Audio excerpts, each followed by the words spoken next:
London, early 21st century. 12-year-old Quinn Abercrombie arrives at his mother's workplace, where she works on the subway construction, to inform her that his scholarship application has been rejected. Now the woman has to figure out where to find the funds. At that moment, one of the workers informs them that one of the tunnelers has stumbled upon a cave. Quinn heads to the scene, and while the workers try to investigate the issue, he ventures into the newly discovered passage. He explores the new space when flames suddenly erupt at his feet, illuminating the terrifying visage of a creature that spits at him, hitting his eyes. Quinn scrambles out of the shaft and tries to warn his mother of the danger, but she drags him to the exit to wash his eyes when flames erupt behind them. His mother pulls him into the elevator cage and presses the ascent button. As the cage climbs upward, a dragon bursts from the flames, crushing the woman as it emerges, but Quinn survives. Soon, the flying fire-breathing creatures take control of the world. It turns out that dragons existed in reality, and they wiped out the dinosaurs before going into hibernation. Humanity tries to fight them, but their population only grows. In 2010, humanity resorts to using nuclear weapons, but it only hastens the dreadful end.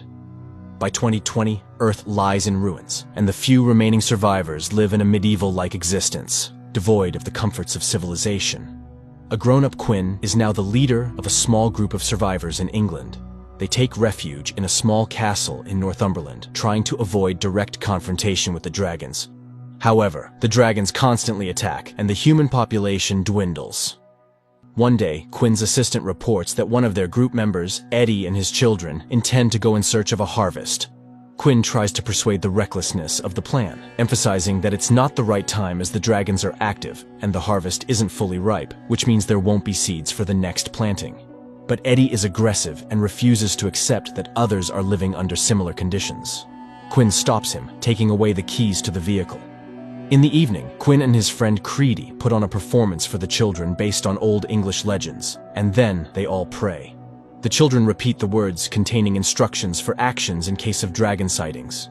Everyone settles down for the night, unaware that Eddie has indeed embarked on his expedition.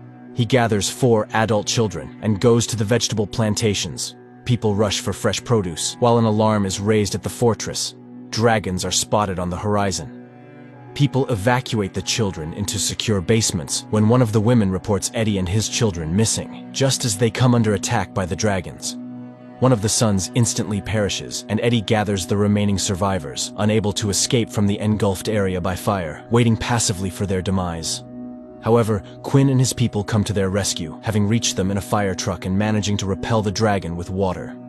The monster incinerates the front vehicle while the others try to retreat. Still, Quinn's vehicle's engine fails. Creedy pushes his friend's car with his own, and they escape as the dragon devours the bodies of the deceased.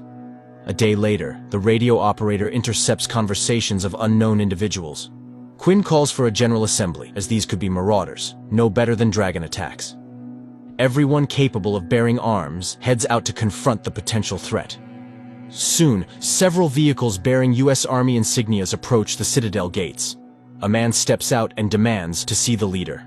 Quinn goes to meet him. The newcomer introduces himself as Van Zan and requests shelter for his group for one day. He is a pilot who managed to restore his helicopter and flew here to fight the dragons. Quinn is skeptical, as he knows how strong and dangerous these creatures are, and advises the Americans to leave. However, Van Zan then shows him a dragon tooth personally torn from the mouth of the last one he killed. Recently, he realized that dragons can see in the dark and during the day, but their vision falters in the pre-dusk twilight. His people became the first to successfully kill a dragon, and have been doing it repeatedly since. Quinn allows the newcomers to enter their fortress, which doesn't sit well with Creedy. But in the midst of their argument, a real helicopter flies overhead, something they haven't seen in 20 years, which convinces them of Van Zan's credibility.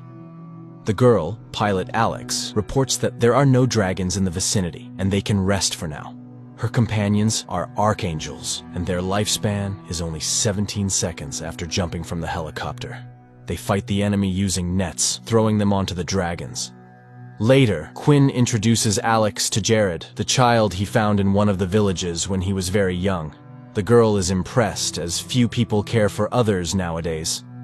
At that moment, a signal arrives, indicating the approach of a dragon. Van Zan declares combat readiness. His people take their positions in the vehicles, and Alex takes to the sky in the helicopter.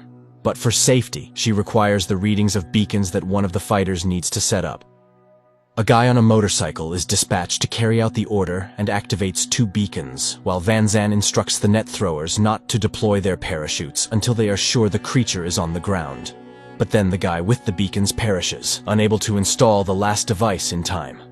Quinn sees this and, jumping on a horse, races into the mountains just as the dragon approaches the helicopter very closely. The archangels leap out and rapidly descend to the ground. The dragon chases after them, and the guys release nets, knocking the dragon off course. Nevertheless, one archangel perishes. Meanwhile, Quinn activates the 3rd beacon, and Van Zan asks him to act as bait for the dragon and lure it toward the weapon. Quinn mounts his horse and rides toward the fortress, and just as the beast is about to grab him, Van Zan fires a dragon-killing projectile.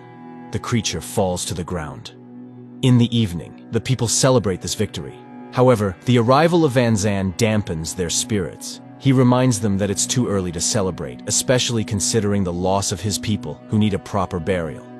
Later, he tells Quinn that Alex is the keeper of memory, so she remembers the names of all the fallen to honor them properly. He admits that he needs more people, so he hopes to recruit from Quinn's team.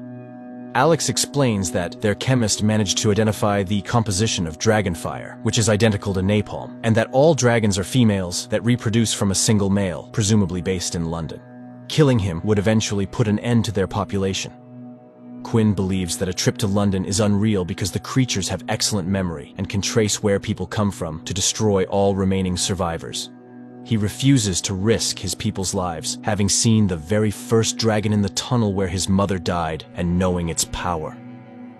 At that moment, the radio operator reports that Van Zan is not following orders and is currently persuading Quinn's people to join him.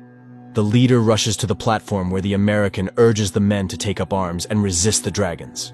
4 people volunteer, but Van Zan orders the strongest ones to be forcibly taken. Quinn confronts the American, and a fight ensues, which Alex interrupts. She leaves a bottle of iodine with Quinn and departs with her commander.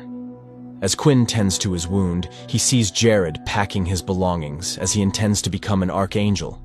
Quinn, who hoped Jared would become the leader of their community, tries to stop the young man, but he still decides to leave. Van Zan's team sets out for London, while Quinn goes to gather firewood to burn the dragon carcass.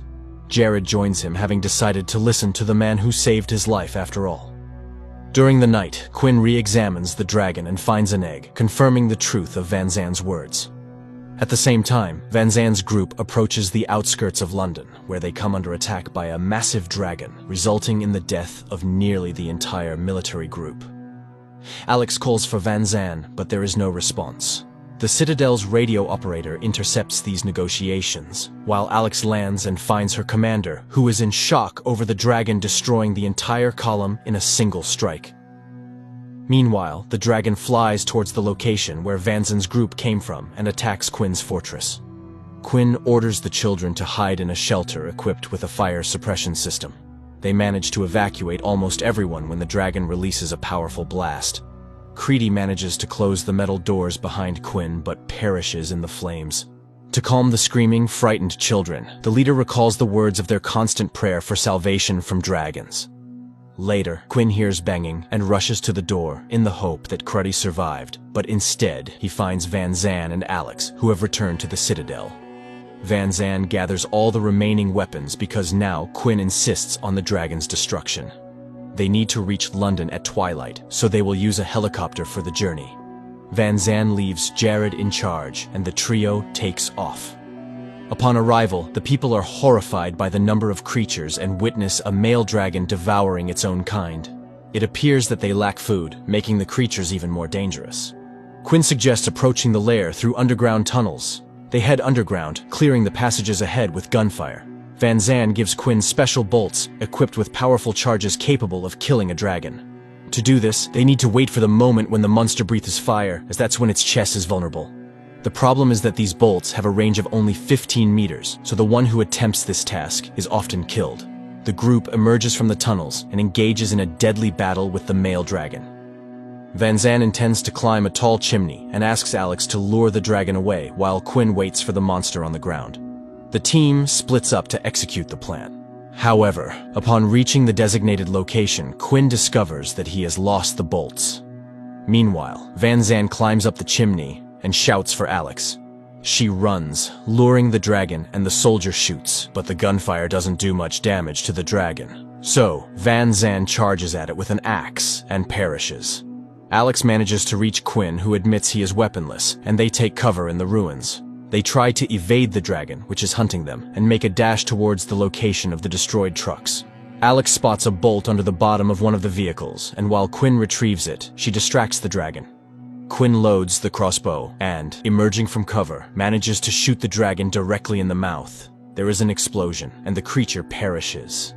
Alex encourages Quinn, saying that Van Zandt believed in him. 3 months pass. Quinn's group sets up radio towers, re-establishing contact with the outside world, when Jared reports that the French have just contacted them and demand the leader. Quinn, smiling, announces that they need him right now. Alex laughs, noting that people have become optimistic again. Well, it's no wonder. They saw the last dragon a couple of months ago, which means the creatures are gradually dying out, and soon, humans will once again become the masters of the world. Filmmakers worldwide compete, trying to come up with some original scenario for the end of humanity. Many reasons have been suggested, from religious apocalypse to nuclear warfare. And here, a fresh idea at that time: the demise of civilization due to a dragon invasion. Coupled with an excellent cast, the movie turned out to be quite solid, although it is almost forgotten today.